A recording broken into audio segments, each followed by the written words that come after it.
Ada 3 orang yang kelak pada hari kiamat, kata Rasulullah, dia tidak akan diajak bicara oleh Allah, tidak akan dilihat oleh Allah Jalla wa'ala, dan tidak akan disucikan dari dosa. Dan bagi mereka adab yang pedih. Thalathatun la yukallimuhumullah wa la yanzuru ilaihim wa la yuzakkihim wa lahum adzabun alim. Siapakah 3 orang tersebut ya akhal Islam? Yang pertama, rajulun, seorang laki-laki, indahu fadlu ma'in bi ardil falah, mempunyai kelebihan air di padang pasir. Fayamna'uhu ibnas sabil, ternyata ia tidak mau memberinya kepada ibnus sabil yang sangat membutuhkan air. Yang kedua, kata Rasulullah sallallahu alaihi wasallam, wa rajulun bay'a fi waqtil 'asr fahalafa kadiban annahu qad akhadha kadza wa kadza. Seseorang yang berjual beli di waktu asar, lalu ia bersumpah dusta bahwasanya ia telah mengambil barang tersebut dengan nilai seperti ini dan begitu, padahal tidak. Yang ketiga, kata Rasulullah, wa rajulun bay'a imaman la yubay'uhu illa lidunya fa in a'tahu fa in lam yu'tihi lam yuti'hu. Seseorang yang membaiat pemimpinnya hanya karena dunia. Jika ia diberi dunia, dia mau taat. Tapi jika ia tidak diberikan dunia, maka ia tidak mau taat. Hadis tersebut sahih dikeluarkan oleh Imam Bukhari dan Muslim. Lihatlah saudaraku seiman, di hari kiamat nanti akan ada orang-orang yang tidak akan diajak bicara oleh Allah pada hari kiamat, tidak akan dilihat oleh Allah pada hari kiamat, tidak akan disucikan oleh Allah, dan bagi mereka azab yang pedih. Siapa mereka? Yang pertama, yaitu seseorang laki-laki yang mempunyai kelebihan air di sebuah padang pasir, kemudian ia tidak mau memberikan kepada ibnus sabil yang sangat membutuhkannya. Demikian pula ketika ada seseorang yang mempunyai kelebihan harta, dia memiliki banyak harta, sementara ada orang yang sangat butuh, yang dia kelaparan, dia kehausan, tapi ia tidak mau memberikan kelebihannya walaupun sedikit pun juga. Saking dia itu bakhilnya ya akhul Islam. Islam melarang kita mempunyai sifat bakhil. Islam memerintahkan kita untuk mempunyai jiwa dermawan. Islam memerintahkan kita untuk mempunyai jiwa sosial yang tinggi, untuk betul-betul peka kepada lingkungan kita. Jangan, Islam tidak pernah mengajarkan kita untuk hanya memikirkan diri sendiri. Akan tetapi Islam, ya akhal Islam, berusaha membantu orang-orang yang miskin, orang-orang yang susah, orang-orang yang berkebutuhan. Maka Rasulullah sallallahu alaihi wasallam bersabda, ibghuni du'afa fa innama tunsaruna wa turzaquna bi du'afaikum. Carilah aku dengan cara memperhatikan orang-orang yang lemah, karena sesungguhnya kalian dibela oleh Allah dan diberikan rezeki oleh Allah disebabkan oleh orang-orang lemah di antara kalian.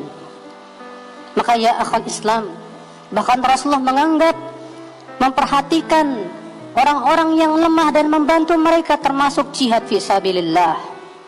Rasulullah SAW sabda dalam hadis yang dikeluarkan Imam Bukhari dan Muslim, bahwasanya orang yang memperhatikan para janda, demikian para orang-orang yang lemah, kal mujahid fi sabilillah, sama seperti orang yang berjihad di jalan Allah Subhanahu wa taala. Kemudian yang kedua ya akhal Islam, yaitu orang yang berjual beli di waktu asar. Bukan artinya berjual beli di waktu asar itu dilarang, bukan. Akan tetapi yang Rasulullah ingin sebutkan yaitu setelahnya, lalu ia bersumpah palsu. Dia bersumpah dusta bahwasanya dia sudah mengambil barang ini dengan modal sekian-sekian, padahal tidak. Dia membawa nama Allah. Dia mengatakan demi Allah di waktu asar. Kata para ulama, bersumpah dengan nama Allah di waktu asar itu sangat berat di mata Allah Jalla wa'ala.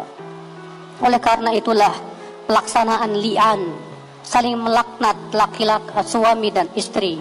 Ketika suami melihat istrinya berzina, namun ia tidak memiliki saksi, maka kemudian saling melaknatlah. Kata para ulama itu dilaksanakan di waktu asar. Masing-masing mereka bersumpah dengan nama Allah Jalla wa'ala. Karena bersumpah ya akhul Islam di waktu asar itu berat di mata Allah. Maka ketika seseorang bersumpah dusta dan berkata demi Allah, kemudian ia bertepatan dengan waktu asar, maka itu di mata Allah sangat berat sekali ya akhul Islam. Oleh karena itu Allah bersumpah dengan waktu asar. Allah berfirman wal asr, demi waktu asar. Kemudian yang ketiga ya akhul Islam, rajulun baya'a imaman, seorang laki-laki yang membaiat imam, pemimpin. Lam yubayi'uhu illa lidunya, ternyata dia membaiatnya hanya karena dunia saja. Jika ia diberi dunia oleh imam, dia akan mau menaati imam tersebut. Jika tidak diberikan dunia oleh imam, dia tidak mau menaati pemimpinnya.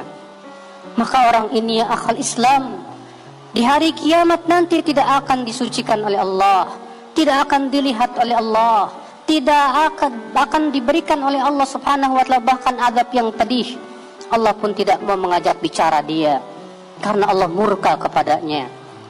Umat al-Islam, karena sesungguhnya dalam Islam kita menaati pemimpin fi usrina wa yusrina, baik kita susah maupun senang, baik dia memberi ataupun tidak, baik kita ridho ataupun tidak ridho.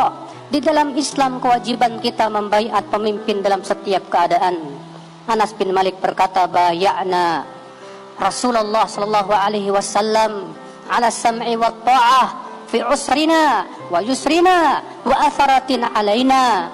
Kami sudah membaiat Rasulullah sallallahu alaihi wasallam untuk senantiasa mendengar dan taat kepada pemimpin di saat kami susah maupun kami senang.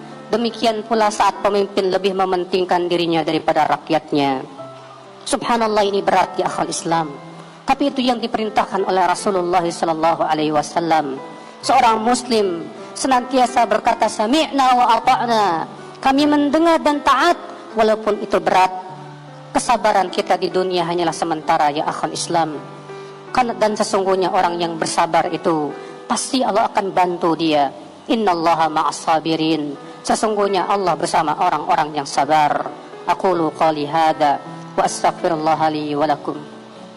Alhamdulillah wassalatu wassalamu ala Rasulillah nabiyina Muhammadin wa alihi wa sahbihi wa man walah. Wa asyhadu an la ilaha illallah wahdahu la syarikalah. Wa asyhadu anna Muhammadan abduhu wa rasuluh. Ummatal Islam. Akan tetapi ya akhi, seringkali hawa nafsu dan syahwat mengalahkan perintah dan titah Allah dan Rasulnya. Ketika diperintahkan oleh Allah dan Rasulnya untuk kita sabar menghadapi pemimpin yang zalim, untuk kita sabar dan senantiasa taat kepada pemimpin selama bukan maksiat.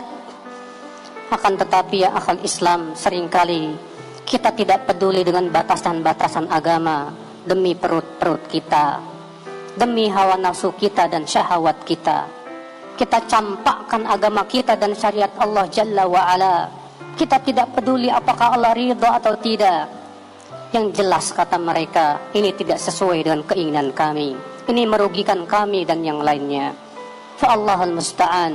Kewajiban seorang muslim sekali lagi ya akhi, ketika mendengar dalil, dia mengatakan menaati Allah dan Rasulnya itu lebih baik. Sebagaimana Abu Rafi' berkata, nahana Rasulullah SAW an kira'il ard. Rasulullah SAW melarang kami mengkira tanah. Wa huwa nafi'un lana, padahal itu manfaat buat kami, kata beliau. Wa ta'atullahi wa rasulih anfa'u lana. Akan tetapi menaati Allah dan Rasulnya lebih bermanfaat buat kami. Itulah keimanan, itulah ketakwaan. Itulah orang-orang yang yakin bahwa janji Allah tidak akan pernah Allah tidak tepati. Pasti Allah tepati. Orang yang menaati Allah pasti Allah bela. Orang yang menaati Allah pasti Allah tolong. Karena sesungguhnya Allah tidak akan mungkin menyia-nyiakan hamba-hambanya yang beriman.